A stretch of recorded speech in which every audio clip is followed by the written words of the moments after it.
when we've been sick for so long and we've maybe got layers and layers of diagnoses, and we start to exist in a way that I think starts from a really good place. We want to get better.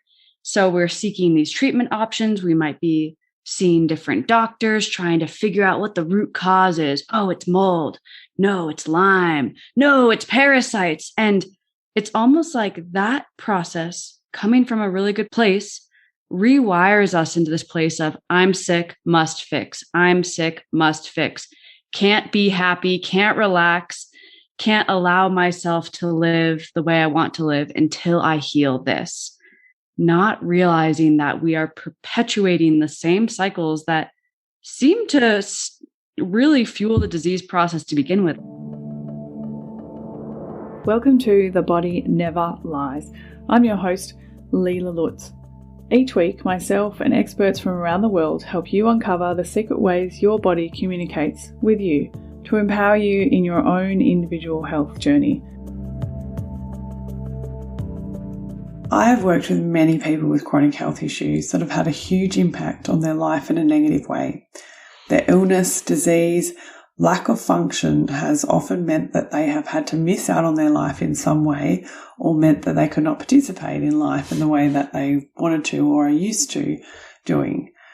From being in chronic pain and unable to sit at a desk at work, to having chronic fatigue and being unable to get through the day, many of them will tell me that they do not know who they are anymore, or that they are but a shadow of their former self. Along with that comes a lot of feelings of despair, unfairness, hopelessness, and a lot of time searching for the root cause or the next protocol to heal from. Of course, I felt like this too, and so this episode is really personal to me. To get better from whatever we want to, we have to find a place in our mind to get us into a different state. We have to flip a bit of a switch from despair into a place of hope so that we can take action. And I'm not talking about the action of spending more time on Google trying to find a solution, but the action of being a part of and participating in our life. Theresa Piela is an independent health researcher and brain rewiring coach. Theresa focuses on supporting the most complicated cases with chronic illness and trauma patterns that may have lost hope and the ability to connect to joy as a result of their conditions. I'm super excited to have Theresa on the show today for a few reasons. She has profoundly changed the life of a dear friend of mine, Kitty Blumfeld, with her work. She has some tools that I don't use with my clients, but I've always been super curious about because I have seen the benefits of them in clients. And she and I both recovered from mold illness. Now, in this episode, Theresa is so kind as to do a demonstration for us so that you can have something to help you shift out of that state straight away. And of course, this being a podcast, you will hear it, but I've put together a video for you so you can see it, and you can find the video in the show notes so that you can join along with the exercise while you're listening or later in some other time. But for now, Theresa and I are going to be talking about recovering from the trauma of disease. I'm so excited for this episode, but hey, I've got to say, I get a little bit excited about every episode, but today I get to hang out with someone for the first time, Theresa. I am so excited to talk with you today because we're going to go a little bit left of centre. Thank you so much for coming on the show. Thanks for having me, Layla. I got excited when I got your text or your message, so it's mutual. It's mutual. We're, what is really important, I think, with all of the people that I work with and all the people that you work with is there can be, by the time they get to me or you, there's been a lot of stuff that's happened in their lives, and they've seen a lot of people, whether it be a lot of doctors, naturopaths, healers, whatever it is.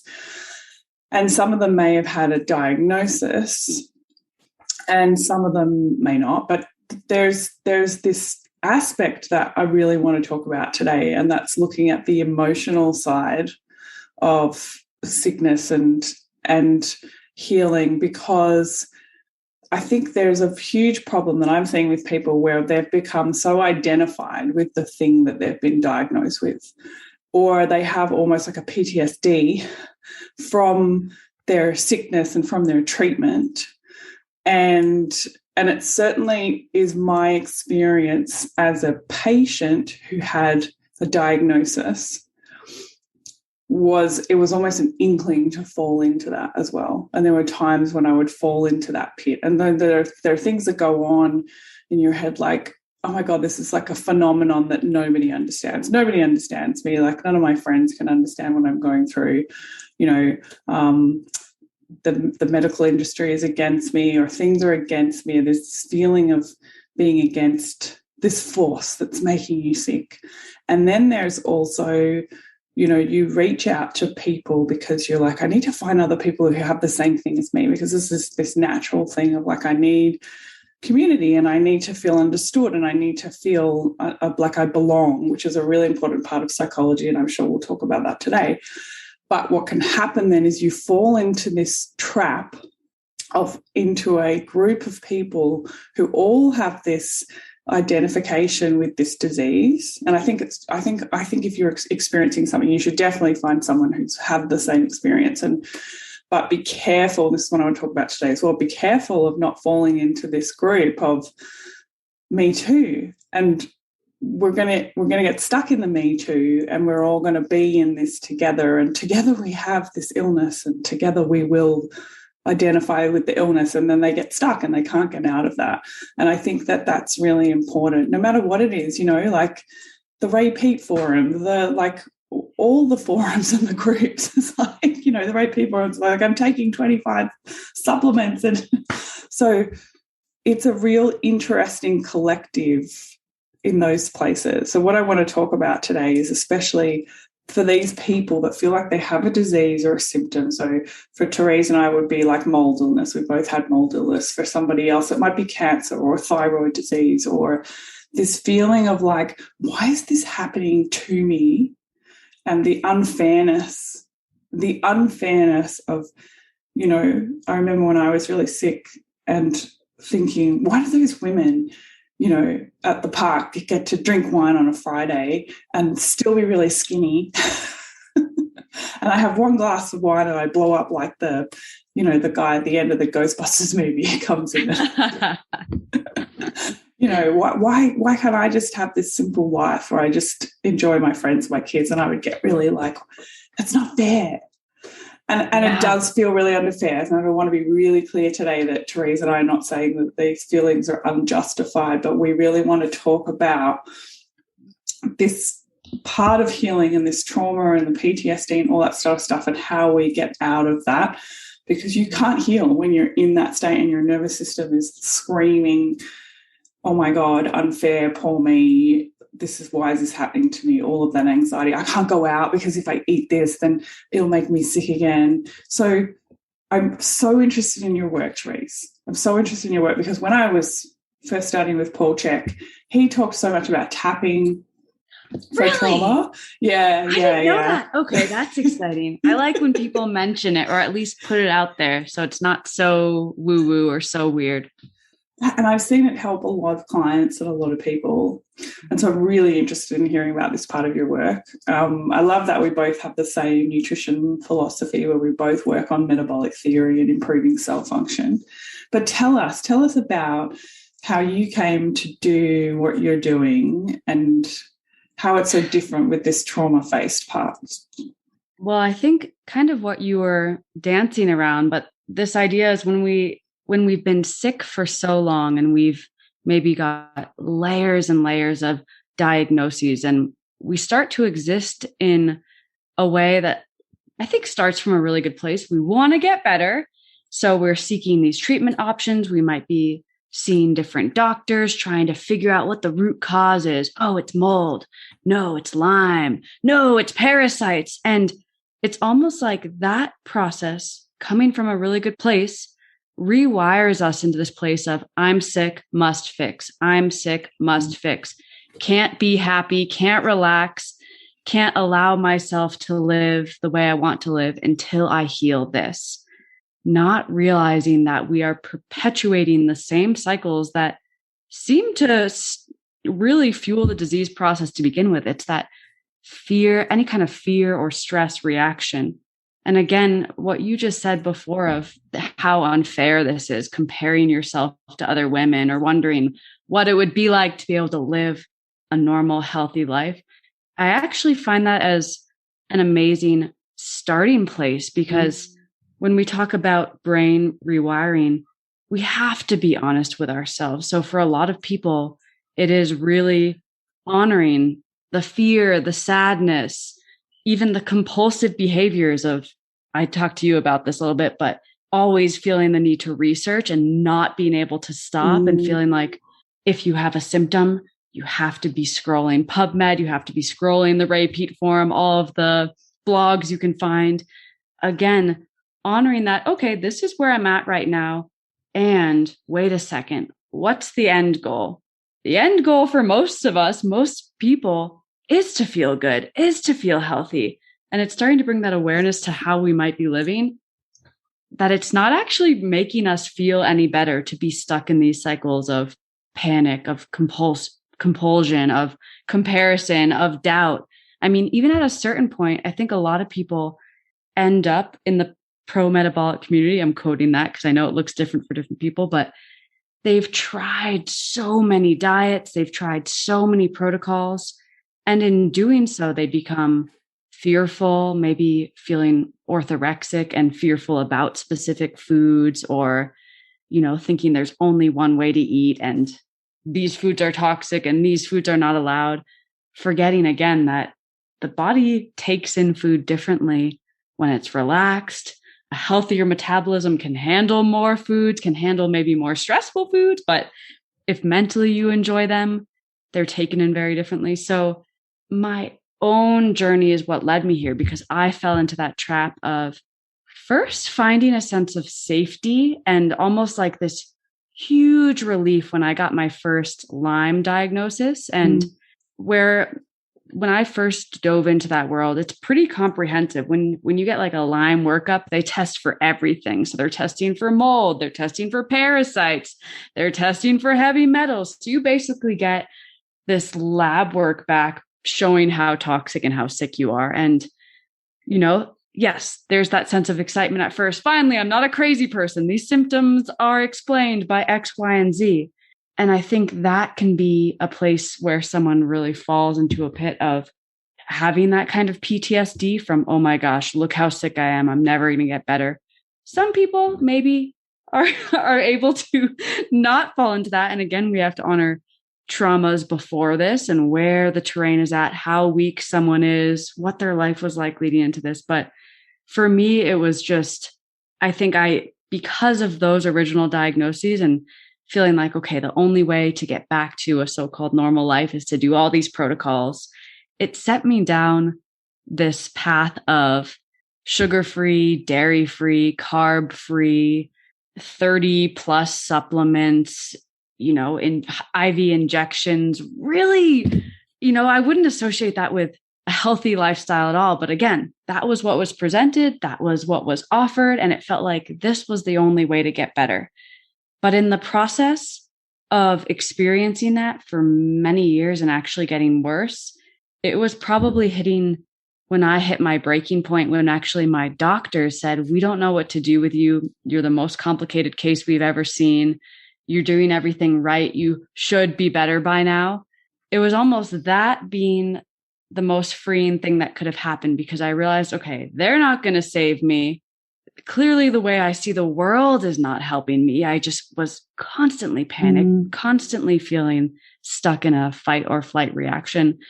And it was working with a coach who specializes in hypnosis and EFT, actually. Those were the only times where I found myself getting relief. And it wasn't like she was curing my diseases or fixing my gut issues or fixing my insomnia and panic attacks, all the things I was experiencing. But our conversations would shift my thinking in such a way that I would almost have this sense of peacefulness or a sense of curiosity, or even just a sense of, wow, like a complete perspective flip. Like you said, instead of thinking, wow, this is so unfair that I'm sick and those women can just be, drinking their wine and hanging out, I would be able to flip that because of her help and see it as, whoa, I'm the lucky one. I'm getting to learn so much about my body. I'm getting to learn who my true friends are. I'm getting to learn who I want to be. If my physical body is so-called sick, how do I still want people to feel when they're around me? If the friends that I have left are not my friends because of my health or lack thereof, but because of something else, what are those qualities that I really want to identify with? So it was kind of like noticing how I had become completely identified with being the sick Lyme, parasite, mold, heavy metal girl to, okay, who do I want to be despite that? And it's kind of this flip of thinking of like the victimhood mentality of, why has this happened to me? I can't believe this happened to me. Changing that around to, thank goodness this happened to me. The way I was living my life up until now was not sustainable. I didn't really even like that person very much. And it opens up what feels like so much possibility, where you realize, actually, you can change a lot. And if anything, the way we relate to these symptoms, the way we relate to life when it shows us things that are completely out of our control, to me, that's so much more defining of our character and gives us more of a chance to actually show up beautifully or with a sense of strength. So does that answer your question? Whenever I get asked to share my story, I'm really like, where do I start? It's really good. And I'm listening and I'm so glad that we're talking today, because we both have very different experiences. And this is what's really important. But, we're all different and our experiences are so important. And also what I'm hearing is that there was a turning point, because there was definitely a turning point for me as well, where you just go, oh, that's what this is about. What was it, Layla? Well, it's really interesting for me. It was very different because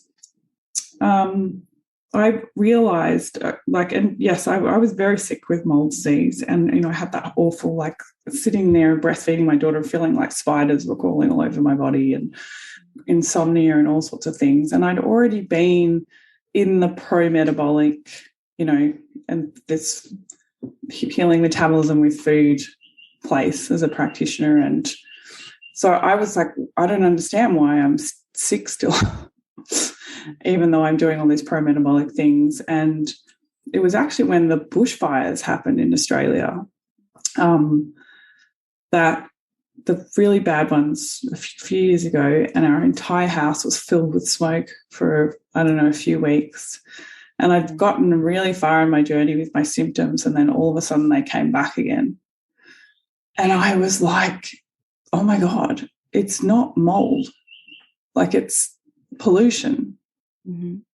And I actually rang Keith Littlewood, and I was like, I don't know, I actually have to talk to you about this, because I knew that Tomo had done his PhD, his master's paper on thyroid and pollution. And it was actually a turning point for me, because I had for so long denied how many generations of women in my family have had thyroid disease, how long I've probably had thyroid disease for. And I was this person, I don't want to take thyroid hormone. I was very anti the drugs. Yeah. I was just like, I'm so anti-medicine, I'm just not. And it was a huge turning point for me, because Tomo was looking at all my blood work and all my logs and everything. And he's like, maybe you just need thyroid. You're doing everything right. And I don't talk about this a lot on social media. Hopefully if you've come to this podcast, I'll talk about it here, because you have to be really careful. Thyroid doesn't fix everything, but there are definitely some people who have had enough trauma from generations, genes passed down to them, or, a baby in their mother's womb when their mother was really undernourished, and all those kinds of things, where they actually need medical assistance with things like thyroid hormone, synthetic, natural desiccated, all those kinds of things. And that was actually a huge gateway opening for me. But at the same time, it was really traumatic, because I got so much better so quickly I was like, then I had this PTSD and this anger of like, why the fuck did I just put myself through all these years of pain? So there was that kind of thing that went on because I did this whole mold protocol. And I actually think that a lot of my health issues come from doing a protocol. Yes. And we're going to talk about that too. Yeah. Yep. So not from being sick from the mold, actually from doing the protocol of forcing my body to detoxify. And so then there was all this like shame around, I can't believe myself as a practitioner who reads all of this science, who just does all this study and is just so knowledgeable, sat there and went, okay, I'm going to take a binder that's essentially a cholesterol lowering medication, and I'm going to lower my cholesterol, right, by taking this binder, but it's going to get the mold out of my body. And I'm so sick with mold disease. So I was that person that identified with it. I was like, it's the only way to cure me. I have to do this thing. And when I think about it, if I had have just been more focused on metabolism before and called Tomo like 5, years before, I knew Tomo. We're both Czech practitioners. We've known each other for years. Why, but that's also part of healing, is realizing you have to be ready, which is very hard for people to hear because they're like, I'm ready. I mean, yeah, they think they're ready, but then they, you look at how they talk to themselves and what chatter they allow to play out in their heads. It's like, okay, let's start there before you even think about any protocols. But like you said, I mean, with the cholestyramine or the binders or like the way the Western model approaches the body, that alone can cause all these symptoms on top of us learning to think our body's this like toxic war zone that must be cleaned and excavated or else we're never going to get better. I mean, talk about a quick way to create PTSD when all of a sudden you're not even safe in your own body versus, we can gently assist get the metabolic rate up so that you can naturally excrete these mycotoxins and maybe, up the B1 so that your liver can handle the estrogenic side of things a little bit more easily. That would land so differently on someone than you have to do this or else. I think about that a lot too, just, with, it depends on, I mean, it doesn't even matter what the illness is, but the way we're presented with, it's almost like life or death. If you don't do this, you're never going to get better. We get so many people that are just paralyzed and terrified, and it's hard to shift. Well, I shouldn't say it's hard, but that's, I guess, why we do what we do. It's shifting back to that state of trust and gentleness and peacefulness, even with symptoms, Yeah. And I think it's again, one of those things that I think the health industry, the natural healing industry, functional medicine, that kind of thing, has taken from the medical industry. Because, I had a client call me the other day. She said, I've had a breast tumor removed, a potential client, and they want to put me on tamoxifen. And everything in my body is screaming, I don't want to go on this tamoxifen, but I'm at the hospital and they've presented this seriously compelling case of why I need to take tamoxifen. And I know I've had a lot of cancer patients as well, and a lot of them taking tamoxifen and the damage that drug does. But you're told, but if you don't take it, the chances of you getting cancer again, that's like, okay, cool. But if you take tamoxifen, you can go blind. You can have, joint pain and body aches and pains that goes on forever. Like some of them, when my mum took it, she felt like she wanted to rip her entire skin off. It's like, so, but you're in this fear state of, if I don't take this drug, I'm going to get cancer again. And the functional medicine world has just become the same with that, with the mold illness. If you don't take this binder, you will never get rid of the mold in your body, Yeah. And so I can understand how people are in this state, like, oh my God. And like you said, it's like their intuition is loud and clear. Something's not right. Something about this doesn't feel right, but the fear overrides that. So it's like, the longer someone stays in that state of fear, the less they begin to trust their body, even the cues from their body and like basic cues like, okay, I'm tired. I might do well with some more rest, or, even listening to hunger cues and the emotional cues. That's another layer of this. We don't even know, some of us don't even know how we're feeling, because it might just be such a state of fear and panic that we don't really know underneath that, whoa, there actually is some sadness. There is some loneliness. Like you mentioned at the beginning, it can be really isolating to feel like no one gets it. No one understands. My friends don't understand. My doctors don't understand. It can feel very kind of like you're in a closet alone. And again, I like to think about all of the positive intentions here. We might reach out for community. We might join a mold forum, hoping to be around people that get it. And unknowingly, we're pulled into this world where it's so hyper focused on this being the one thing. And I think it can be really helpful wherever people are at on their journey to almost ask yourself, okay, if I weren't researching, if I weren't focusing on symptoms, if I weren't treating symptoms, how would I like to look back on my life? What is it actually that I want to spend my time doing? And for most people, that health that they seek is not tied up with the fixing and the doing and the protocols and the killing of the SIBO and the excreting of the metals. It really looks different than that. So I think that can be a sneaky way, kind of out the back door, if you find yourself stuck in the must fix, must heal, must detox, must find the next coach that has the answer. Because that just feels, it almost feels, it just feels very panicked, and it doesn't create the health that we seek by feeding more of that panic. And I'm sure you see that all the time with people that come to you, really wanting 100%. To do anything to feel better and not realizing, well, let's start with the brain. Let's start slowing down the way you even approach your healing protocol.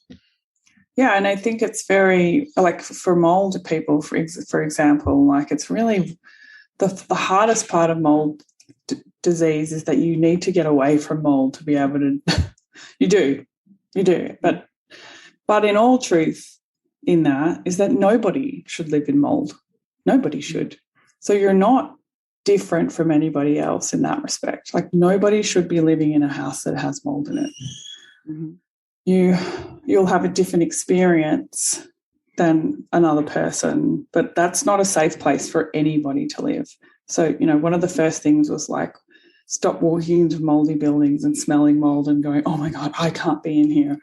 It's actually like nobody should be in here. My husband shouldn't be in here. My daughter shouldn't be in here. It's removing yourself as this, like, I'm the only one. Mm-hmm. I'm alone. It's like, no, nobody should be in this place. Yeah. The phrasing, it could be like, oh my gosh, I should not be in here. I'm going to get sick again, versus, oh, I smell mold. I'm choosing to leave this house right now. Yeah. My friend invited me over and I smelled mold and I'm choosing to meet her at the park instead. It can be quickly this, again, I can't believe this happening to me. This is so bad, to, oh, I'm going to make the wise and empowered and peaceful decision right here. And the outcome is different and it feels different in the process. Same stimuli though, same trigger. Yeah. And I think it's, that's the part of the first step, is starting to rephrase, like really look at the way you speak to yourself and the way you speak about yourself and, the things that you do, even just organising social events. I remember saying, okay, I don't have to sit there and go, I can't go because I can't eat food. It's like, well, why don't I be that joyous person that chooses the restaurant for all my friends to go to? Like, be the first one to jump in and go, hey guys, how about this restaurant? Rather than going, oh my God, I can't go out with those people because they pick the restaurant will be like this, and then I can't be in there and I can't eat the food and I'll have a horrible time. And, so I think the first step is trying to really watch your self-talk.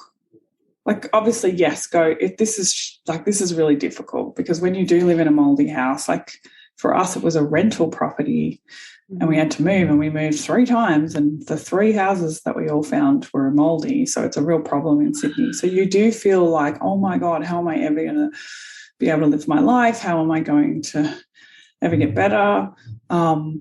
But then also you do get to a point, and I want to say this really loud and clear for all the people who are listening who have mold disease, is that you will get to a place where you can be around mold and not be so affected, right? Mm-hmm. And that's part of the healing. And so I would say the second part would be, okay, go out and seek people that have been through the experience. But the whole point of doing that is to find people who've gotten better, so you can attach yourself to the story of, I'm going to get better too. Don't attach yourself to the story of, me too, and we're all stuck here, and oh my God, nobody, like collectively, nobody understands us. We're never going to get better. You need to find people who've gotten better and hang out with people who've gotten better. It's like if you want to be in a relationship. I remember I was single so many years, and I had this friend who he and his partner had the most beautiful relationship. I'm like, I'm going to hang out with them. I'm going to stop hanging out with people who bag relationships and men. I'm going to hang out with someone who I think that has a great relationship, that I would love a relationship like that, and kind of soak that up and, you know, get used to the feeling of it and be around that, rather than being around people who are like, oh, men are crap and I've been single forever, and, you know. Yes, Layla, you remind me of one of my favorite tools, actually, when people are triggered and it creates a state of jealousy, like, I'm never going to have that, or I'm never going to be that healthy. I'm never going to have a relationship like that. If we can switch it around like you did and use it as a reason to be inspired, like, I want to spend time with them, to be around that kind of energy, to show me exactly a relationship that I will settle for nothing less than. It quickly can change. I mean, that's where these symptoms can teach us about how we treat ourselves. It's not just about what you can't do or what you'll never do. It's, okay, well, how can you be when things are hard? How do you want to show up for your family when you're moving 2, 3, 4 times and life keeps testing you? There's so many opportunities to really kind of take it lightly and shift it right there. And of course, that has ripple effects onto everything else, whether it's, you know, the way you approach food, the way you approach movement. If we can do so from a place of excitement and I get to do this, I'm choosing to do this, it almost like switches the stress button off. Then it's an opportunity. It's a possibility. It's something to be excited about, which is hard to be stressed about when, you know, it's something you're actively choosing to do. 100%. That's a huge key, I think. Look for people. Like, you want to surround yourself with people that speak that same language, and like, they'll hold space here. They're like, oh, that's really tough, man. You know, like, you have to move out of your house. Can I help you move out? You know, do you want me to help you buy some furniture because you can't keep moldy furniture? You know, like, your true, like you said, you'll find out who your true friends are. Like, yeah, that who will support you through those situations. But you know, this is, I think, like, do you have any techniques that you would use for like reframing? And because I think one of the biggest things I notice with people is when they come to me, when you're in this fear state, and it's justified, okay, everybody listening, it's justified. It's really important to feel those things, I think. So I would say to clients, okay, I want you to write down, like, go journal or do something, or we might do a coaching session. But be really honest about the feelings, and, you know, it's unfair, and I'm angry, and I'm pissed off, and really let them all come out. Because I think one of the reasons why we get stuck is we don't let them all come out. Yeah. Honestly, with tapping specifically, which is the tool I use most often to help reframe or rewire a certain thought pattern, or even to release an old one, the first step always starts with acknowledging exactly how you feel.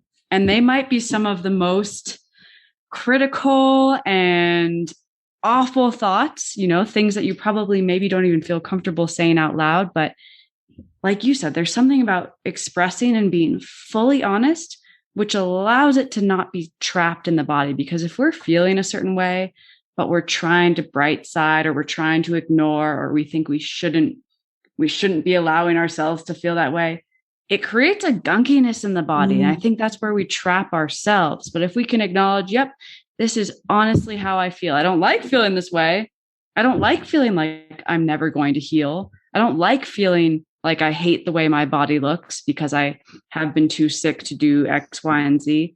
And I'm ready to treat myself differently while I feel that way. That's where I'd say that's like the biggest thing. It starts with honesty. It's not, I'm sure you've heard of the law of attraction where people talk about manifestation. It's kind of the opposite of that. It's like, we're not trying to manifest anything. We're trying to acknowledge what is real so that we can make some choices, so that we can actually show up for ourselves, not ignore ourselves, not bright side ourselves, but actually tend to ourselves. So that's the difference there. But I mean, with tapping specifically, the setup is what it's called. The first several phrases that we use in the technique is all about how someone's feeling, how it shows up in their thoughts. If it's, chronic illness or mold illness, it might be acknowledging how often they're thinking about their body, how often they think about how tired they feel, how often they judge their body for how much weight they put on, all of these things. And we just kind of go through every single thought. So there's something to be said about just dumping those thoughts to begin with. Everything's on the table to free it from the body.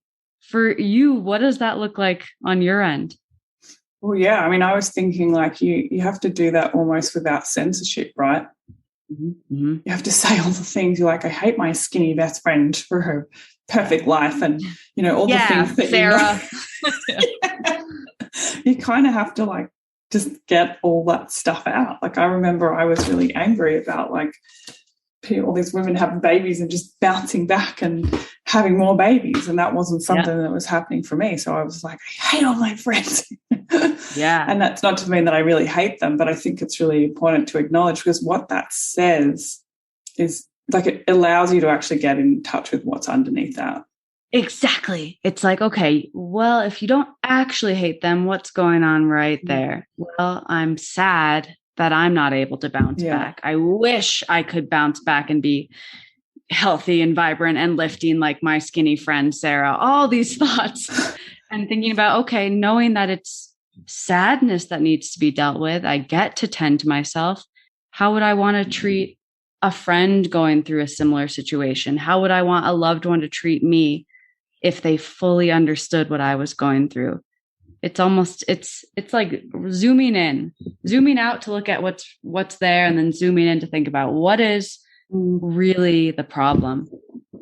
And I think as well is understanding that, like in these relationships, because there was something, and this has really resonated with a lot of my listeners when I spoke about this on Kitty's podcast, was the hardest thing about being overweight I found was every time I was like, I feel fat. And when you're 35 kilos overweight, you feel fat, okay? And for people going, you look great, don't worry about it. And then half an hour later, they're going, oh my God, I really need to lose another 2 kilos because I would just feel so much healthier if I lost 2 kilos. And you get into this place where you're like, fuck you. You really get, and you're like, but you have to get to a point where you're like, wow, why is it so important for my friend? Why is this such a big deal for them to lose 2 kilos? Mm-hmm. Yeah, that's a big one too. Why is that such a great, like, when you think about it, it's crazy, right? Like, why, I had to really step back and go, why are women so freaking obsessed with what they look like? What does that really mean? Because I went to a lunch where a whole bunch of my girlfriends were all really skinny and we were talking about how they had to lose like a couple of kilos each. And it was this whole conversation. And I was just like, am I invisible? Am I invisible? Like, is this, like, do they not understand how much it hurts my feelings to talk about having to lose 2 kilos when I need to lose 30? And no one would even know if they lost 2 kilos or they put on 2 kilos because they're so lean anyway. And I think this comes up for a lot of my clients as well, is that you just feel like you're not seen and it's really insensitive. But then I had to flip it around and go, why are these people so obsessed with these 2 kilos? That's, I think, a big piece of this too, realizing that we are going to be triggered by our friends. We're going to be triggered by our loved ones, even when that's not their intention. They might say something in such a way that all of a sudden, we feel pokey. It feels like it hits us somewhere deep. And starting to realize, well, that's their journey. Okay, maybe they want to start intermittent fasting. Maybe they want to start losing weight. Maybe they want to start skipping meals because they think that a skinnier body is going to bring them health. That's their business.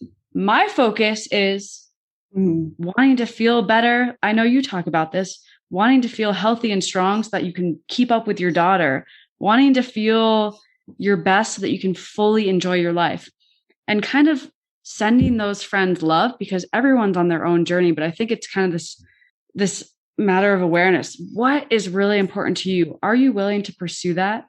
No matter what other people are focusing on, no matter what they might trigger in you. And there might be these moments where it feels like, should I be thinking more about that?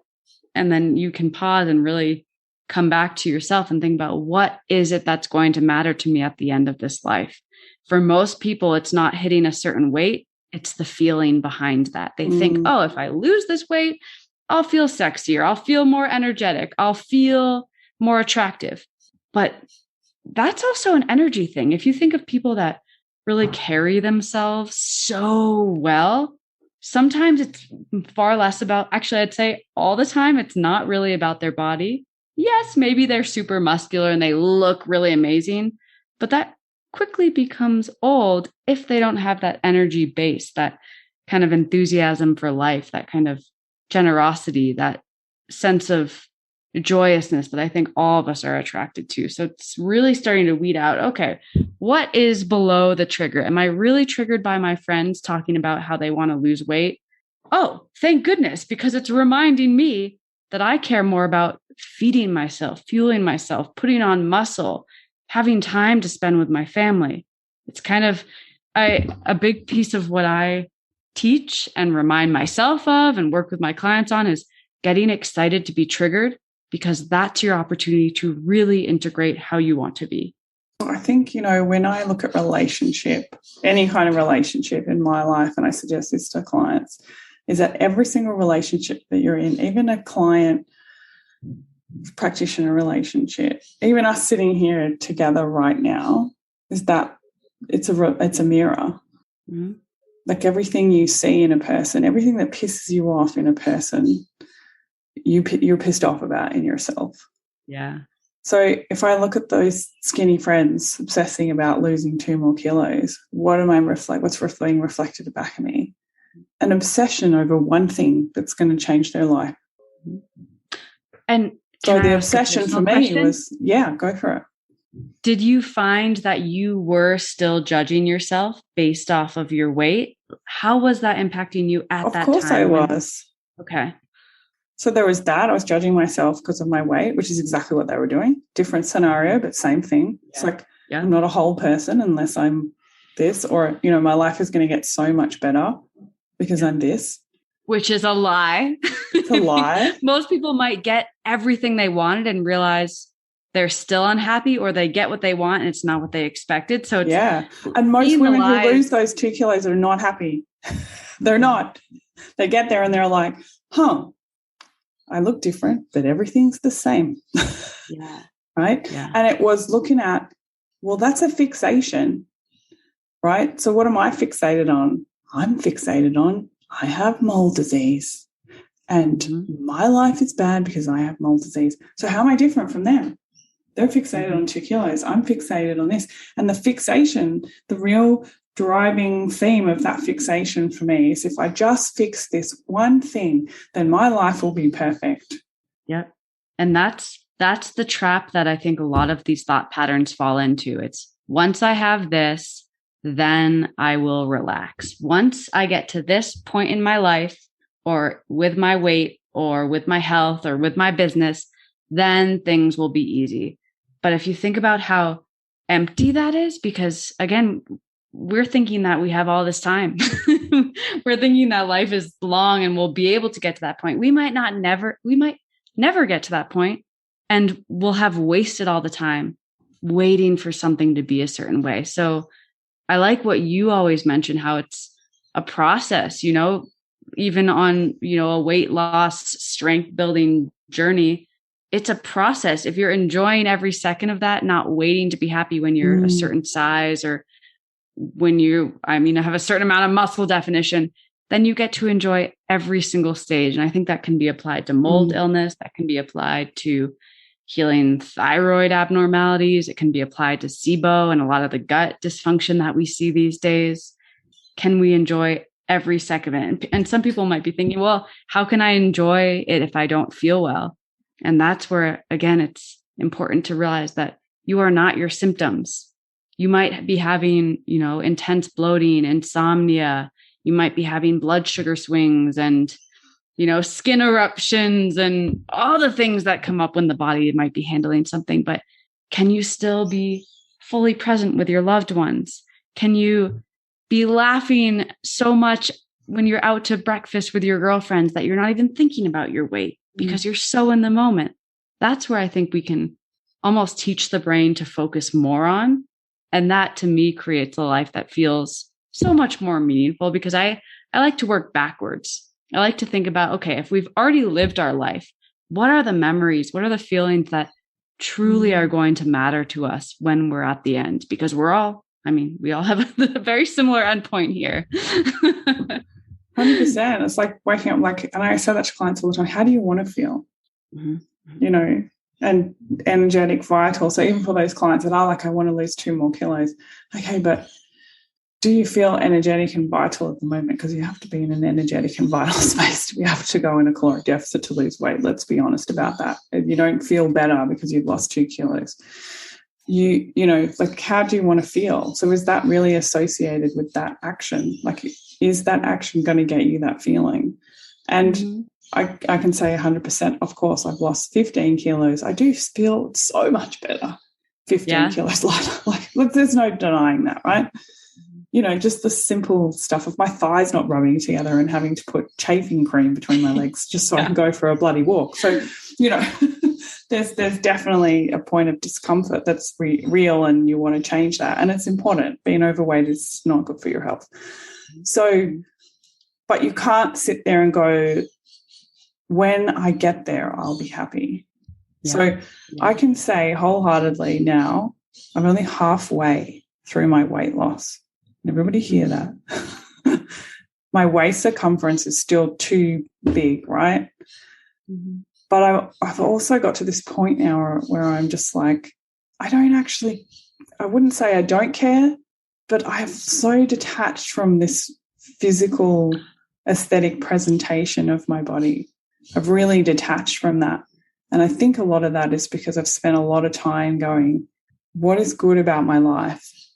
Not focusing on the disease, going, what is good about my life? And focusing on all those things and putting energy into having more of those things and doing more of those things. And so funnily enough, I actually lost the first 8 kilos and I didn't even notice.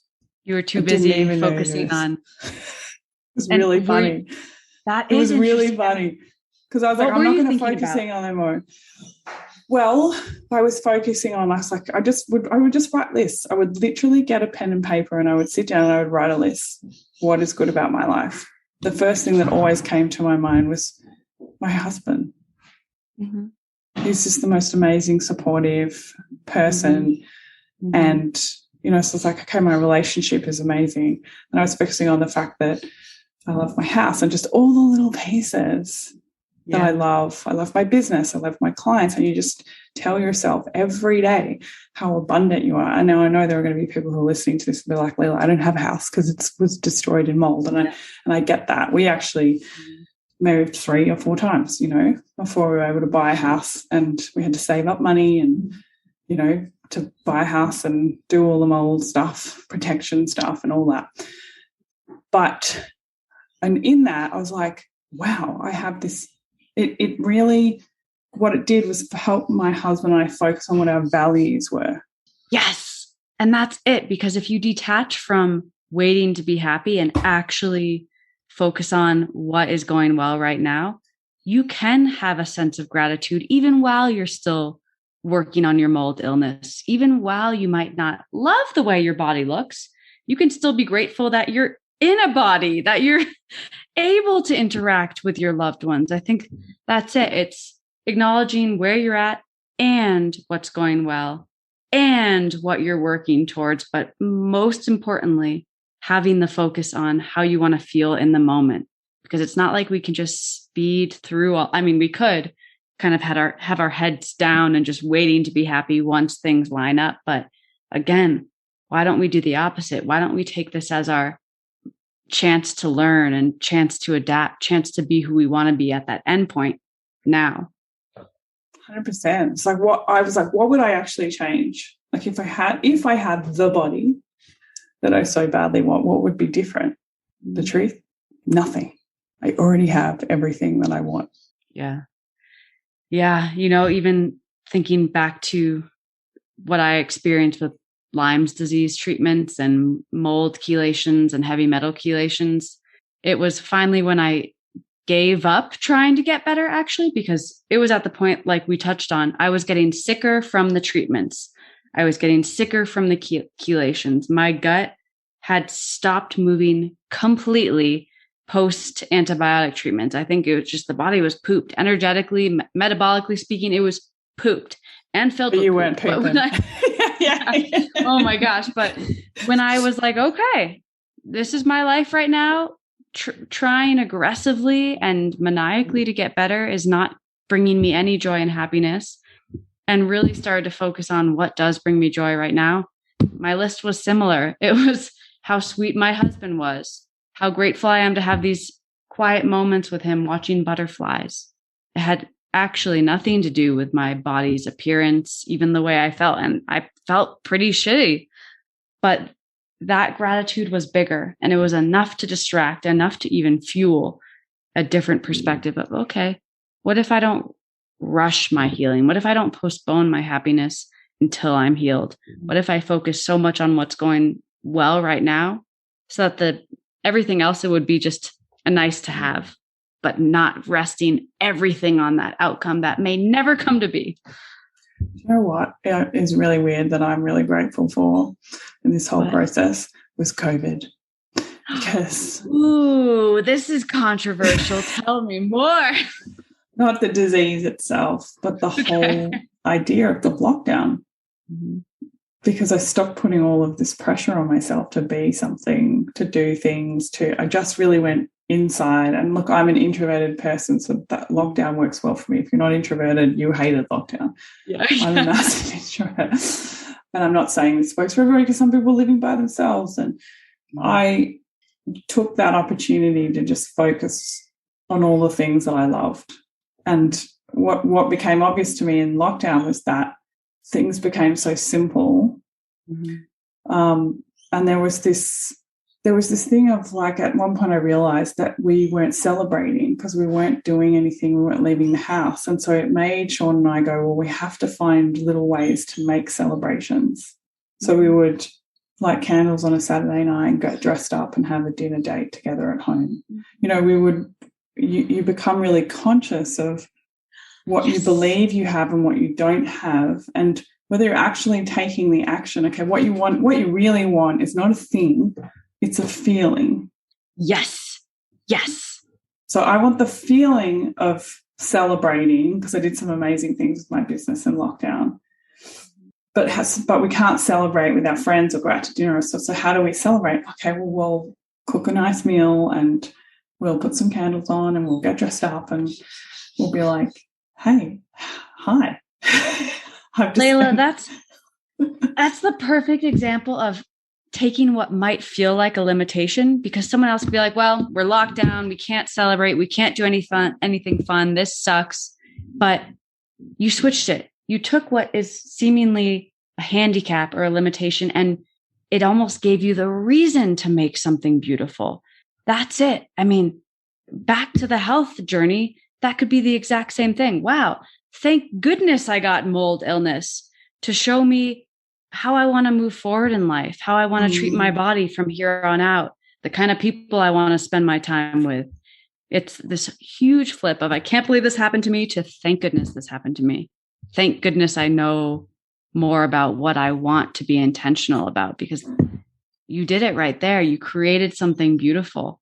Maybe without the lockdowns, maybe you would be stuck. And I mean, not saying this would be the case, but maybe someone else would be stuck in more of the mundane, that sleepwalking idea, just kind of sleepwalking through life. You go to your job that you hate, you clock in, you clock out, you're living for the weekends, versus when something happens to shake you up, whether it's a health condition, a health scare, losing someone you love, some kind of loss, it can be an opportunity to really step back and reevaluate. What is your intention for this short life? What is your intention about how you want to be as a human? What is your intention about what you want to leave in this world?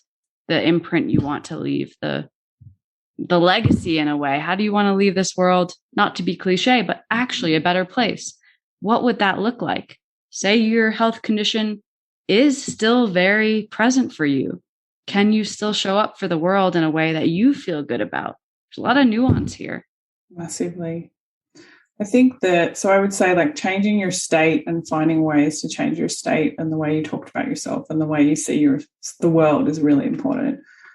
I would say something else that's really important is to let go of the idea that one thing is going to change your life and that the disease that you have is the one thing that's ruining your life. Like, let go of the idea of the one. Like, so how do you do that though? Like, what if a listener is like, yeah, Layla, I know this, but I can't. My brain seriously thinks my life has been destroyed by mold. What would you say? I think that the most confronting thing I notice with clients is when they start logging, and this is why I like food logs so much, because I get my clients to really write down their emotions in their food logs and because why we eat, why we don't eat is a very powerful thing. And also being waking up to the not eating. So for me, going through my journey, I had to really make peace with how many things I'd done in my life that I'd done blindly because, I worked in the fitness industry, so I never wanted to be thinner. So I was always angry, like I'd never starve myself and force myself to be thin. How can I have all this physical trauma that's opened me up to being so susceptible to a mold illness, right? And it was accepted. Well, I did do heaps of dumb things, actually, because I was in the fitness industry and I was like, oh, that's an interesting diet. I should try that. I tried a lot of diets just for the sake of doing it. Okay, cool, I should try it.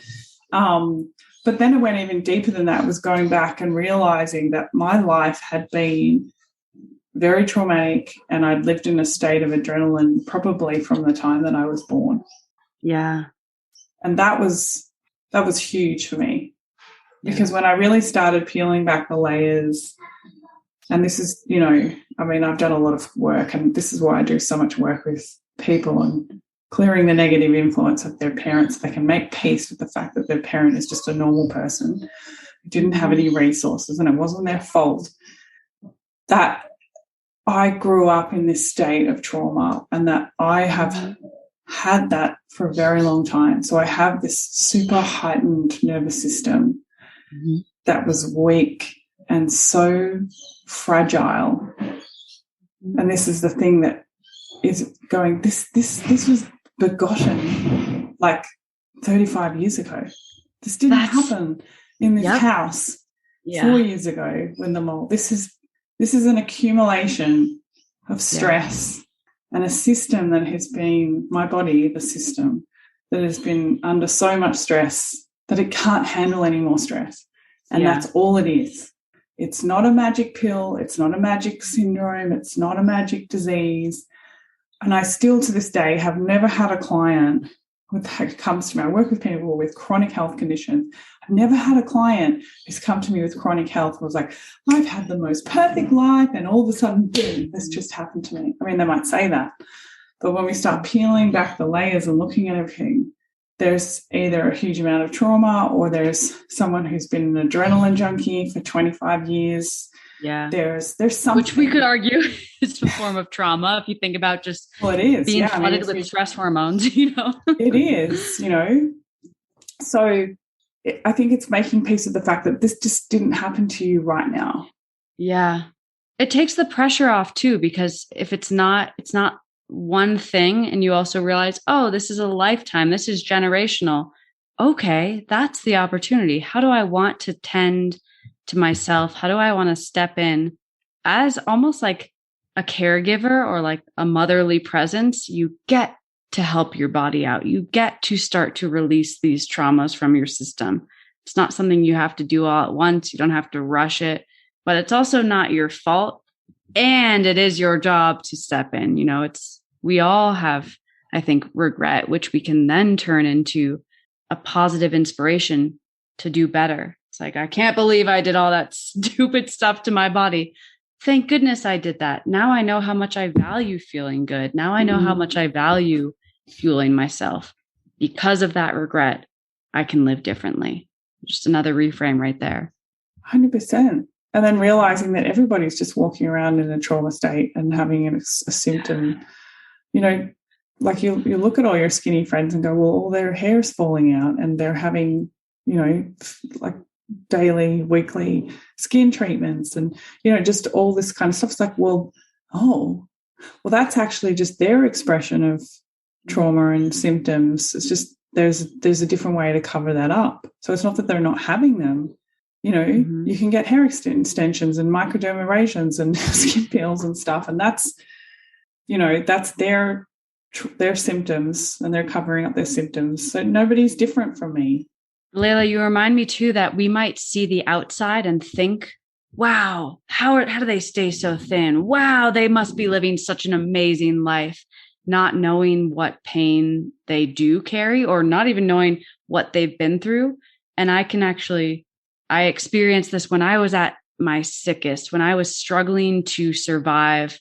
I was very, very thin. I actually had a lot of tapeworms at the time, so I could barely keep muscle or weight on my body. I would have women compliment me at the grocery store, ask me how I stayed so thin.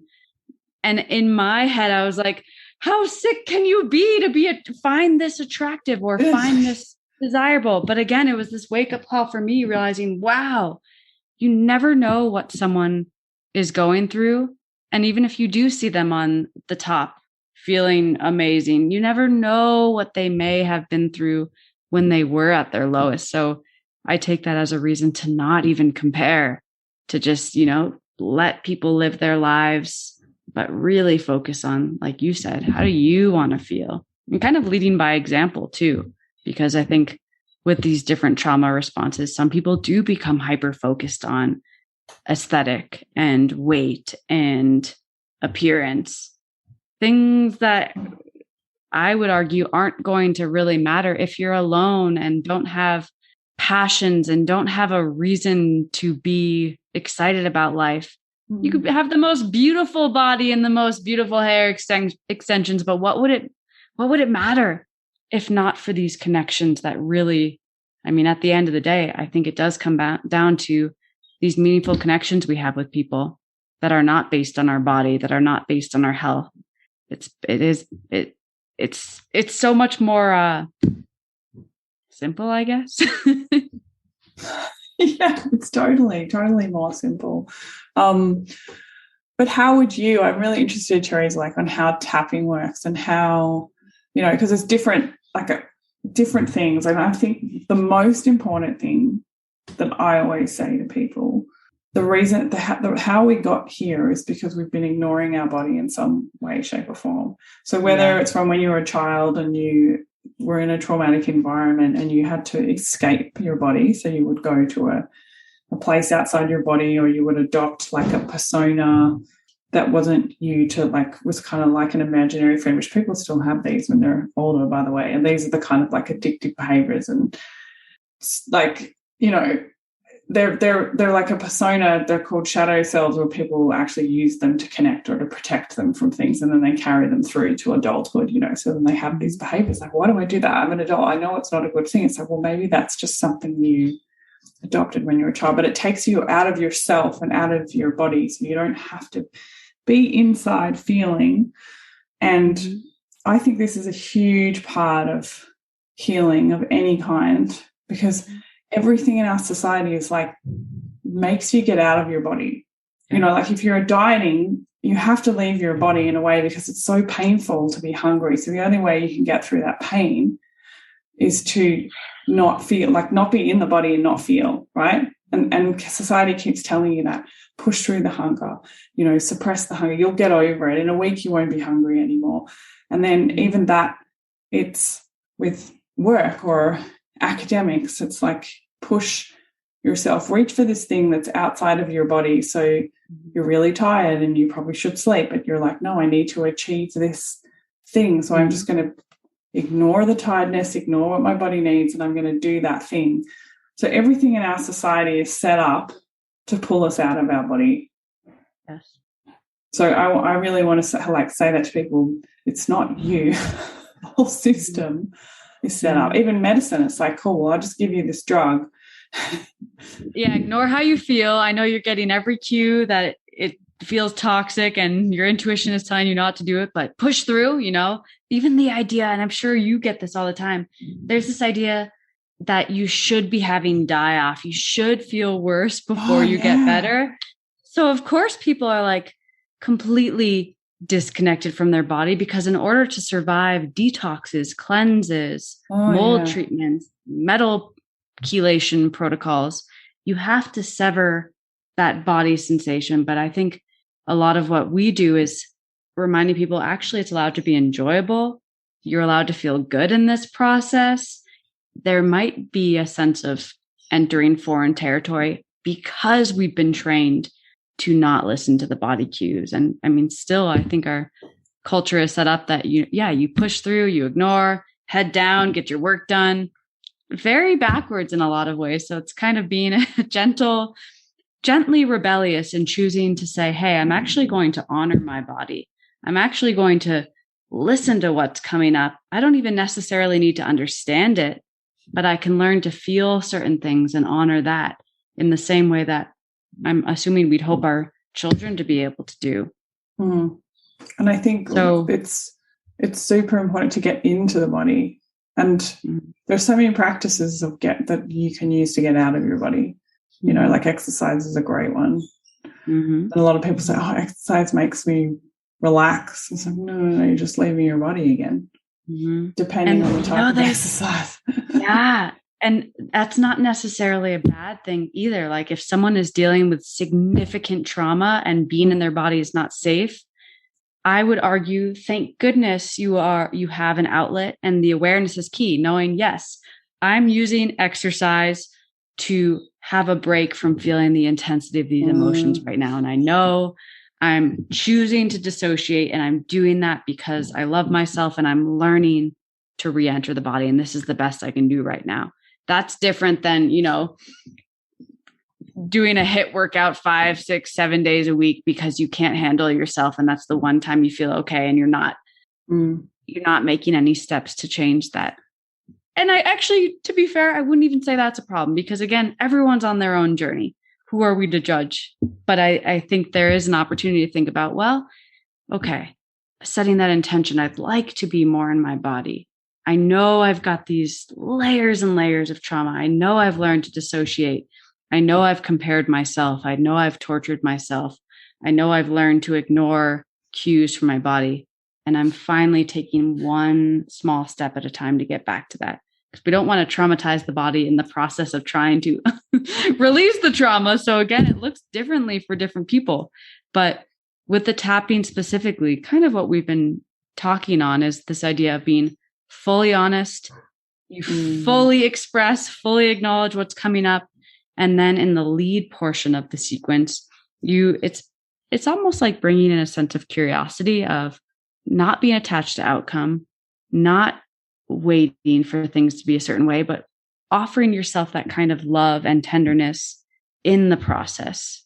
So I guess it depends what we'd be tapping on, but like for body image and weight loss, for example, it could be as simple as acknowledging how much you really do hate your body, how much you feel disgusted when you look in the mirror, honoring that you actually are ashamed to admit that, and you'd never want your daughter to be thinking this about her body, and thinking, well, I also want to love and respect my body. I actually, even though I want to be skinnier, I also want to be healthier at the same time, knowing that there are maybe opposing and conflicting desires. And that's okay to have too. And really thinking about, again, the feeling. How do you want to feel in the process? Okay, you've decided you are going to put some energy and time into losing weight. How do you want to feel as you work towards that, assuming that there is no end point? Okay, so let's say, let's use that as a simple goal, because I like that, because I think everybody wants to make an aesthetic appearance change to their body, right? For the most people. Most people. For the most people, and most people want that. They'll come, it's a big thing when they're healing. I want to put on weight, or I want to lose weight, or, when they're in a healing state. And that is often the bit we focus on, right? Mm-hmm. Even if it's not weight loss, like, might be edema and it's like, I can't wear all my jewelry and I feel uncomfortable in my skin, or there's some kind of feeling in the body that you don't like.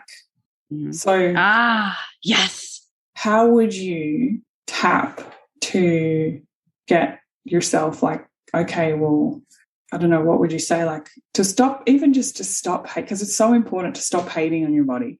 Can I use tapping to stop hating my body? We could even back up from there and say, I'm upset that I cannot stop hating on my body. And it feels like no matter what I do, I still hate my body. Yeah. And sitting and steeping in that for a bit and just acknowledging, wow, I am an expert at hating my body. I'm an expert at scanning my body for discomfort. I'm really good at comparing myself to other women. I can criticize my body all day long. And just sitting there for a minute, and there's a lot of inquiry here, because you'll talk to someone about this for long enough, and then it almost shifts naturally where they realize, wow, I'm tired of hating my body. I'm tired of scanning my body for discomfort. I would love to not even care. I'd love to just get back to living more peacefully and feeling excited to eat and not so crazy about picking apart everything about my appearance and what's on my plate. So that's where I would start. I'd think about, okay, what is fully honest here? How are you actually feeling about your image, about your aesthetic, about the way your body looks? Okay, how do you want to feel about that? What would be ideal for you in this situation, given there are some things that are out of our control, Say you are in a body, okay, you really do not like the way it's functioning. You really are not happy with the way it looks. Okay, well, how do you want to treat your body right now? Assuming that your body is doing the best it can to support you. That can be game-changing for a lot of people too, because maybe they've learned to hate their body. They've been speaking to their body as if it's this terrible thing that's out to get them. Even bringing in that sense of tenderness of, whoa, I'm going to forgive my body. I didn't realize this entire time I've been attacking my body. My body has no agenda here. My body wants the best for me. Thinking back to the mold illness too, a lot of people put on a significant amount of weight from mold illness, and they're so upset with themselves, not taking the time to notice, whoa, these estrogenic mycotoxins cause the body to put on weight, and the body's actually doing so out of protection, putting on weight so it can store these mycotoxins safely away from our vital organs. When we start to look at it that way, we can't help but feel forgiveness and almost tender love for the body of, oh my gosh, all these times I've judged you. I'm so sorry. I didn't even realize you were trying to protect me. And that can open up space too, in terms of, well, I still am going to work towards my health. I still am focused on some kind of aesthetic change, but I'm going to do so with the intention of supporting and loving this body that I'm in versus attacking and torturing. So does that answer your question in terms of how I'd set up a sequence? Yeah, no, totally. It's like really rash, because I imagine there'd be a lot of sadness as well. Like I was getting teary thinking, oh my God, imagine hating myself so much. Like, and realizing that you hate yourself so much. Like I was getting teary and like, that's so like sad. And because you would never treat another person like that. And then I was like, oh my God, in my head it was like shame. Like, of course I would never treat another person like that. So why would I treat myself like that? That's disgusting. And that's it. Most of these emotions that we uncover are so innocent. And I'd say they tend to settle on sadness, on fear, on doubt. They're kind of those, if you think of a scared child or, a child really not feeling safe, those are the emotions that seem to come up. And we may have adopted or grabbed more intense emotions like anger, like disgust, like shame. But below that, it's just us trying to find a way to feel stronger, to feel safer. So, yeah, it really is digging. It's about digging and thinking about what's actually going on here. And sometimes people are shocked because they might think it's about the way their body looks. They might think it's about wanting something in their life to be a certain way. And they realize, oh my gosh, this was just a cover up for this stronger desire over here that I've squashed down or pushed away, so much so that I didn't even realize that's what's been driving this whole problem. And I, again, quotes problem. And some of this stuff can be really traumatic as well because, you know, a lot of clients will say to me, oh, their parents always made comments about their own bodies or dieted or treated their own bodies in a certain way. And a lot of children can take on those behaviours to try and build a connection with the parent, you know. Even if her parents never forced you to diet. It's like my mum was always dieting. So when I was dieting with her, we always hung out and we did stuff together. And it's like a form of bonding, you know, you're bonding over a wound, which it's not coming from a bad place. The child rightfully thinks, oh, this is a chance to connect with my caregiver or someone that I love. Oh, this is normal. It's normal to look at our bellies and criticize them. I better do what's normal. So a lot of this too is unlearning this and realizing, okay, even though my parents did it this way, even though I learned that this is the way we're supposed to think about our bodies, how do I actually want to think about our bodies? And I love that you're a mom, and I'm assuming a lot of the listeners are too, because it can be very simple to think, wait a second, how do I want my daughter to absorb these lessons? What lessons do I want my daughter to be absorbing based off of the way I approach my food, based off of the way I speak to my body, whether in my own thoughts or out loud? Like you said, they're mirrors. Everyone around us are mirrors. But if we can almost set the intention from that point, thinking, I want my daughter to feel empowered. I want my daughter to focus on nourishment, not punishment, to focus on strength, not restriction. That changes everything. I think your children, as a parent, your children are a very, very deep reflection of yourself. And I'm very, very proud to say that my daughter has never, ever used the word fat.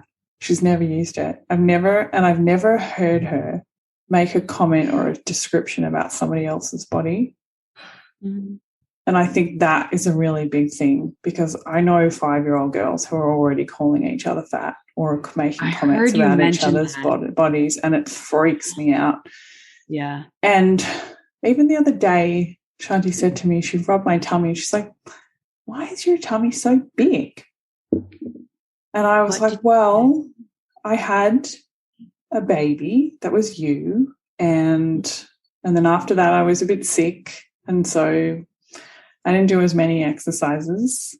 And I wanted to hang out with you and spend time with you. So sometimes just stuff wasn't that important. And now you're at school, I'm working on it. And I want it to be small. She was like, okay. She's like, so it's like one of the things that you do at the gym when you're making your muscles bigger. She was like, yeah. And, you know, it's the way that we behave around food and our bodies in front of our children. I think my daughter's been a really good barometer for me on how I'm behaving because I want her to be different. I don't want her to grow up like all of my clients that come and see me with all these body image issues. And I want her to put on a pair of pants to go snowboarding and go, my butt is too big for these pants because my butt muscles are so big and I'm going to kill that mountain with my huge butt. She's probably never going to have a huge butt. She's so skinny. But you know what I mean? I don't want her to go put on this pants for snowboarding and go, oh my God, they're so small. I'm fat. I'm, you know, like these are this body is full of muscle. Yes. And we use it to do all the things that we love. And I've been really conscious of saying to Shanti, like when she says to me, why do you go to the gym every day? And this is truth for me, what I'm about to say. This is really true for me. I think you can only say to your children what is true because they know, they smell a lie like a dirty rat. Yeah. I go to the gym every day because I want to be stronger. I want to grow my muscles. I want to be capable. I want to be climbing mountains with you when you're 18 and I'm, old. I want to be there with you and enjoying things with you and doing things with you. And because I sit at a desk all day, I have to go to the gym and create that stimulation for my muscles. I'm like, you climb on the play equipment and you go to gymnastics after school and, I didn't do that stuff. So I've got to go to the gym and do it. And she thinks it's really cool. Mm-hmm. And so, my husband has a trainer now and we have these little moments where we're like, oh, let's flex our muscles and is my bicep as big as daddy's yet? Mm-hmm. I like then he'll be about, like, Mummy's glutes are better than mine. Feel Mummy's glutes. So we have this little muscle off. And she's getting such beautiful messages too, that actually strength is something to be proud of, something to get excited about, and thinking of the ripple effects around her, just thinking if other little girls get the message, we are allowed to get big. Being more muscular is cool versus the more shameful side of the story. I shouldn't be too big or I should be thinner. All of these kind of warped messages that I hope are dying out. But again, sometimes they're still complicated with just how quickly the body, like the ideal body keeps changing, like strong, but not too strong, or strong, mostly ripped, but like, mostly butt and arms and not too big everywhere else. It's still pretty, what's the word I want to use? Sometimes I'd say it's unrealistic in terms of how quick that ideal body image changes versus, okay, well, what about just strength? Can we prioritize strength and the health behind that and what it means to be healthy and functional and be moving because it feels good. It feels good and it's actually makes life easier when you have more muscles. So many messages to take from that. So many messages. So a technique I would use for helping people get in their body would be journaling in their food log, really like paying attention. Like, don't just write what you ate for me. Tell me how you felt eating that. If you made a mistake, because mistakes are just feedback, why did you do that? Mm-hmm. Because until, we get attached to it, and sometimes it'll be, clients will go, oh my God, I'm actually addicted to the feeling of being empty. Yeah. And starting to notice things about yourself. Oh, mm-hmm. There was this little voice in my head that was don't eat. So then we should explore that rather than going, well, come on, let's just count out your macros and your calories and just put them in here. And, because then again, we're going out of our body. We're going into this formula that you're supposed to follow and just don't think about it. Just put it on a piece of paper. And, so it's always coming back to the body. So journaling, I think, is a really good way to start, even if it's just in your food diary going, you know what, it's time for me to fess up that I just didn't eat breakfast today because I wasn't organized enough. Mm-hmm. Mm-hmm. Just little things. And then we can explore, well, why weren't you organized? Because I hate my kitchen, because I don't like making breakfast. It reminds me of something. Then you're getting somewhere juicy. Or I don't get to spend time with my husband. Like, how many times do I have clients who will sit there and watch hours and hours of television because their husband wants to watch television, but they don't like actually watching television. And it's like, okay, well, now you actually have to find a way to have a connection with your husband where it's not sacrificing a part of yourself because you wanted to go to bed early and he wants to watch TV, without focusing on, hey, you watch too much television, so you should stop watching television, come hang out with me, because that's not appropriate either. Mm-hmm. So journaling is really good, I think, of just starting to become aware and allowing that place that we didn't have as children, which I do with my daughter. But when I was a child, it's like, no, don't feel, go to your room or just do your homework or just get over it, Layla. Yeah, just get over it. But I really love actual physical body techniques. And my favorite is the work of Linda Hartley. And if anybody wants to get the book, it's called The Wisdom of the Body Moving. And she has a lot of YouTube videos and it's really coming back into infant development. And I did a little reel on it a few weeks ago that was really popular. And a lot of it is getting into like rebirthing and just moving as if you were a child without thought and without restriction, and just putting some music on. And you know, I've led people in that, clients face to face, and just like the emotion, like even for me when I do it, it's like when I'm resisting feeling emotion, or I feel like emotion is stuck and I can't get it out, I'll often go and do one of these exercises, and then it just pours out of me. I love that you mentioned that too, because I think the brain can sometimes get in the way when we have all of these ideas about how things should be, how we have been conditioned, what we've absorbed from our own moms, our own fathers, our caregivers. Movement and bypassing the thinking side of the brain can be huge. I mean, have you ever started to dance or move to a song and all of a sudden you feel intense sadness or grief and you don't even really know why, but it feels like it's coming out?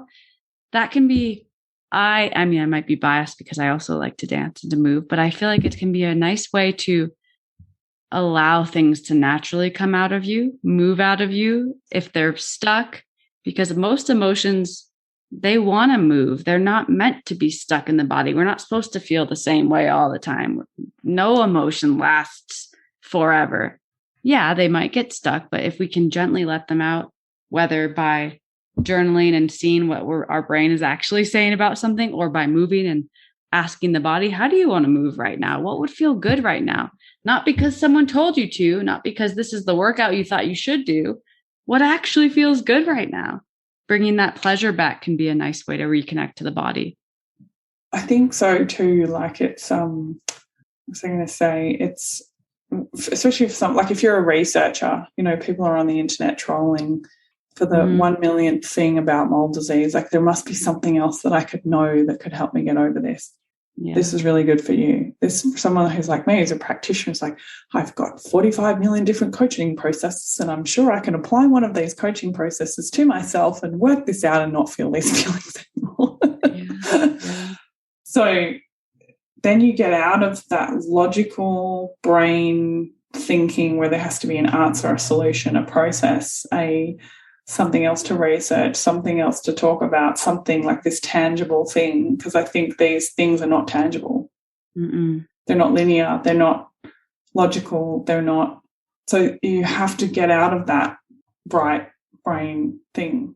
So I want to know how you do it with tapping. Come on, show me. I'm so excited. Well, so I mean, that's another reason why tapping is effective, because oftentimes when we're in a trauma loop, the amygdala is very overactive, and more of the primal limbic regions in the back of the brain. It's basically the fear centers that are primed to keep us safe. But we want to get the prefrontal cortex back online to think rationally, to think wisely, to think clearly. So the tapping points specifically, even without even saying anything, have been shown to down regulate the fear centers of the brain and bring the more, the rational, wiser, more critical thinking areas back online. And it starts, I'm not sure if people will be able to see this, but it starts with what's called the karate chop point on the hand. And it's been simplified over the years. Most people use a shorter tapping sequence, but it starts with the hand. Then it moves to above the eyebrows, kind of like right above the inner eyebrow, and then outside of the eyes. And all of these points correlate with different regions. For example, under the eyes. I'm going to make a video for everybody who's listening. Yeah. Like, I can't see what you're doing. I'm going to make a video and put it in the show notes. Under the eyes is associated with the acupressure meridian that lines up with anxiety. So some people notice that even just tapping here while acknowledging how anxious they've been about something in their life, how fearful they are about something in their life, even that can cause a release. And as we move under the nose, it's just interesting to notice, without getting too thinking based about it, just noticing how it feels, moving to the chin. And this is my favorite point, under, it's kind of like right above, there's the two little indents kind of in the chest, but it's about taking action. It's about really taking responsibility. So you've probably seen like the classic gorilla pounding on their chest before they go to battle, but some people notice that when we're tapping on this point and thinking about how I actually want to be, how do I actually want to move through this perceived challenge or limitation, wanting to choose confidence, wanting to trust their body, wanting to move through something scary with a sense of trust for their capability, whatever it is, this can feel really good. And then the last point is kind of on the bra line under the armpits. You should feel some resonance on the rib. But as we're tapping, and then, sorry, actually one more point, top of the head. As we're tapping, we're hitting all of these points with different phrases. But just as we touched on before, it starts with honesty, acknowledging everything you don't want to say out loud, all the things you feel. I hate Sarah. I hate my skinny friend Sarah for having the most perfect life and not having to have been sick with mold illness, and she doesn't even know what it's like to struggle. And I hate the fact that I hate Sarah, and I feel ashamed for hating Sarah. All of those thoughts, whatever they are, releasing them. And then moving into the leading section of the sequence is more about, well, what if it's not actually that I hate Sarah, but it's, part of me is jealous that I've been sick this long. A part of me is jealous that my life isn't as easy as hers. Okay, well, what would make my life easier if some of this is out of my control? Yes, the being exposed to mold and all of this pollution has definitely impacted my health, and a lot of this is generational. How do I want to move forward? If this isn't happening to destroy my life, but this is actually an opportunity, I'm not a victim, I'm actually a fighter. That's something that comes up a lot when people realize, wow, I don't have to be stuck in this trap of woe is me. Oh my gosh, why did this happen to me? I actually get to take charge here. This is exposing how strong I actually am. So there's a lot of ways to take a sequence, but before I craft a sequence for anyone, normally I'll do it on the spot during a call, but I also make videos. It's really about using their language, because part of what makes it effective is using, again, what's real and using the words that a person would use. I add my own flair to it, but really if someone says something in a sequence, like I'm really ashamed of my body and I'm ashamed, I'm scared to take off my clothes in front of my partner because I just look so disgusting. I will use that phrase exactly before adding in, wait a second, how does my body feel right now? What's my body thinking when I'm thinking these thoughts? Is my body sad that I'm not appreciating it for how hard it's been working trying to heal? Is my body sad that I haven't taken the time to appreciate that it's brought life into this world? So of course there's some extra skin there. All of these layers to this story. So again, people who are just listening and not watching, I'm taking Layla through the points as I describe, kind of setting up a sequence. But there should be a sense of relief or even just a new perspective that comes in. And it's not like you do one tapping sequence and that problem goes away completely. Sometimes that does happen and it's pretty amazing. It basically is enough to reinterpret a trigger, because originally tapping was used for cases of PTSD when they realized, wow, if you can change the way the body, the brain, the physiological cascade, if you can change that response that's set off by a certain trigger so that it's no longer perceived as a threat, that can open up opportunity to not be so at the whim of your body. Thinking of the classic PTSD state where a trigger is set off and the body basically shuts or shifts into a stress panic mode. If we can gently interrupt that and reinterpret and change the way we respond to stimuli, that can be huge. And oftentimes that can happen with our own thoughts. And with the added benefit of hitting these points, I think it starts to sink in that much more deeply and that much more effectively. So I always like to ask people, what's the intensity of this emotion? What's the intensity of the problem? We'll tap, and then just to check in, where are you at now? Most people will notice that the intensity drops, sometimes a lot, sometimes a little, but even a little is still improvement in my book. Wow, that was really powerful. I feel I showed up pretty happy, I'm not going to lie.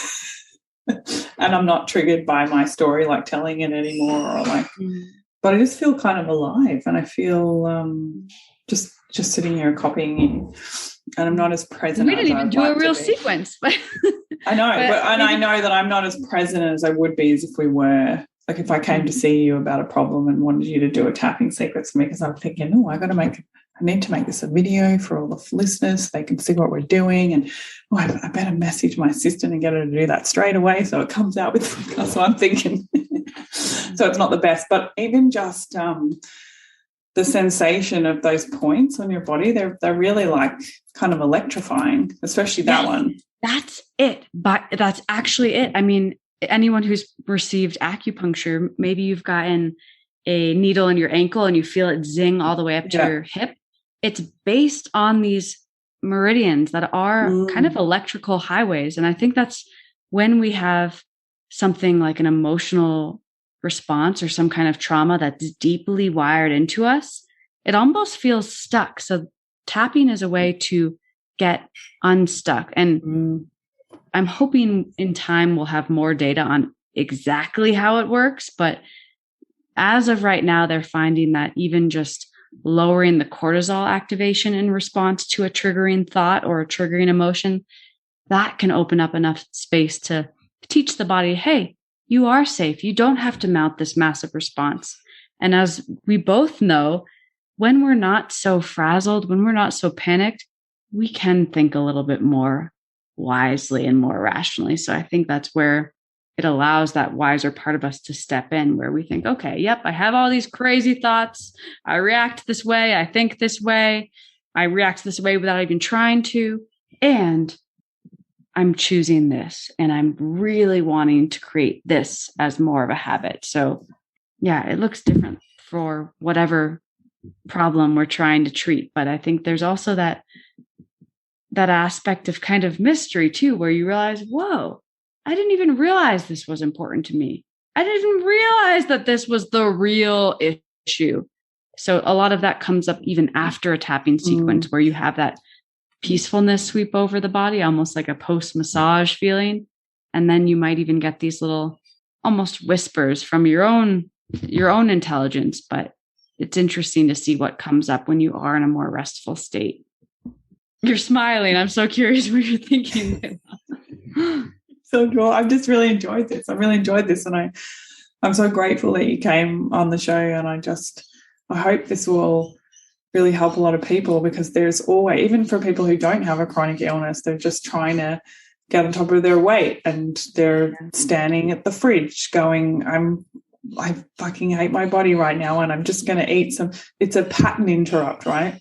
You can use this as a pattern interrupt in those moments. Well, and I would say, yeah, that's not a chronic illness, but that's a chronic addiction to being cruel to yourself. And I would put that on the same level of something that might warrant some attention. Because think about that. If you spend your entire life hating yourself or having the chatter in your head, interpreting you through a lens of you're not good enough, how, all of this, that like we spoke about before, that kind of mean voice you would never use with someone you love. To me, imagining how much better your life could be without that voice. Imagining if everyone treated themselves with respect, so that the new voice, the voice that you hear in your head throughout the day, is one that's supportive, almost like a cheerleader for you.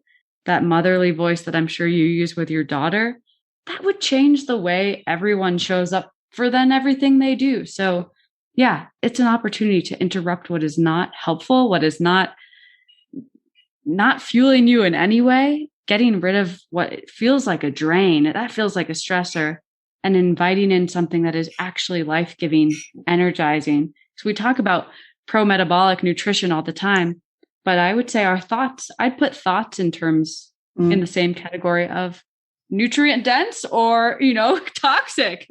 Is this draining you? Is this depleting you? Is this burning through your magnesium? Oh, what is a thought that's actually helpful? What's going to be conducive to utilizing energy for things that matter, like growing muscles, like sleeping well, like being fertile, all of these things that take energy. So we might as well live more efficiently and help that system. You're amazing. Thank you so much. Thanks so much for coming on this show. I've enjoyed it so much. Yay! I feel good. It's 7:30 a.m. here now, so I'm going to go and walk to school with my family. Excited, ready to seize the day. I might start tapping every morning. I feel so good. Awesome. Well, I loved chatting with you, and hopefully with everything we talked about, hopefully people can find at least one thing. And if it's just remembering to speak to yourself the way you'd speak to someone you love, to me, that feels like a very good message to take away. So tell us, Therese, before you go, where do you hang out? Where can people find you? How can they work with you? Yeah. So I'm mostly active at Living Roots Wellness on Instagram. And then I also have a tapping app at tappingwitht.com, and you can use that on your phone. It's through Kajabi, hoping to switch to my own app in the very near future. So stay tuned. And then I also work one-to-one with people if they have a very specific problem, quoting it, problem that they'd like help with. And I tend to work with people with pretty significant and chronic illness symptoms that they are very well aware is also being fueled by the way they think about it, the way they view the world. So that's where I get the most excited to work, because if you can change your thoughts, it's almost like the body can't help but change. You take away that huge stressor. So yeah, I'd say those are the 3 places to find me. And I know you're going to be on a friend of ours podcast soon to talk about a very personal experience of hers and how you've helped her. Yeah, I'm excited about that one. The beautiful Kitty Blomfield. So everyone listen out for that episode, because I think people watch someone like Kitty on Instagram and go, well, she doesn't have any health problems. Her life is perfect. You know, she would understand what it's like to go through chronic illness. But everybody has problems. Everybody works through stuff. And so I know she's inviting you on the show to talk about a very personal experience that you had with her. So everybody check that out. So you can hear sort of more firsthand a client experience of Therese. Thank you so much. Thanks, Layla. I'm Layla Lutz, and you've been listening to The Body Never Lies. If you haven't yet, please go to your favourite podcast app and subscribe, rate and review this podcast. All the resources and references from this episode are waiting for you on my website, leelalutz.com. Just click on podcast and look for this episode. Now join me next week for another episode of The Body Never Lies. Thank you so much for listening.